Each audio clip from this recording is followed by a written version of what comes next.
किसी भी मर्द की ज़िंदगी में जो सबसे बड़ा एक चैलेंज होता है ना, वो होता है रिस्पॉन्सिबिलिटीज़।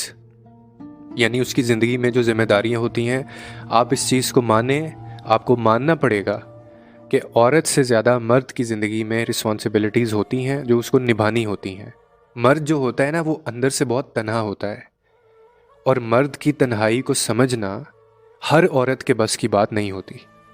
जो औरत ये समझ जाती है, वो उस मर्द को भी जीत लेती है, उसकी मोहब्बत को भी जीत लेती है। जो औरत ये नहीं समझ पाती उसके अंदर की तन्हाई को, वो फिर उसको भी खो देती है और उसकी मोहब्बत को भी खो देती है, क्योंकि उसके ऊपर बहुत रिस्पॉन्सिबिलिटीज़ होती हैं।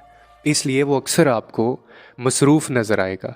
उसका जहन भी मसरूफ़ होता है, इसी उलझन का शिकार होता है, और वो फिज़िकली भी इसी उलझन का शिकार रहेगा। इसीलिए मैं एक बात कहता हूँ कि आप मर्द का हौसला बने, आप उसकी भी नफ्सियात को समझें। और जब कोई मर्द अपने अपनों से जुड़ी जो आसाइशें हैं, या वो उनको अच्छा एक एनवायरनमेंट नहीं दे पाता ना, तो वो उलझ के रह जाता है, उसका हौसला भी टूटता है, और वो खुद भी अंदर से टूटने लगता है, लेकिन बताएगा नहीं। उस वक्त आपको उसकी नफ्सियात को समझ के उसका हौसला बनना है, उसको ये यकीन दिलाना है कि आप उसके साथ हैं। उसको तन्हा नहीं रहने देना आपने इसके अंदर। आप एक चीज़ नहीं समझ पाती हैं कि आपकी जो परेशानी है वो उसकी भी परेशानी बनेगी। तो आपको तो उसकी ताकत बनना है, आपको तो उसको समझना है उस वक्त के अंदर, क्योंकि आप उससे मोहब्बत करती हैं ना।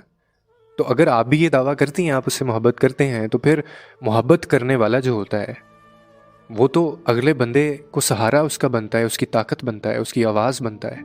और वो फिर है किसका? वो आप ही का है ना। तो अगर वो आप ही का है, तो फिर वो कहाँ जाएगा? जिन औरतों की ज़िंदगी में ऐसा मर्द है, उनको चाहिए कि वो उनका सहारा बने, उनको चाहिए कि वो उनको सुकून दें, उसकी नफ्सियात को समझें।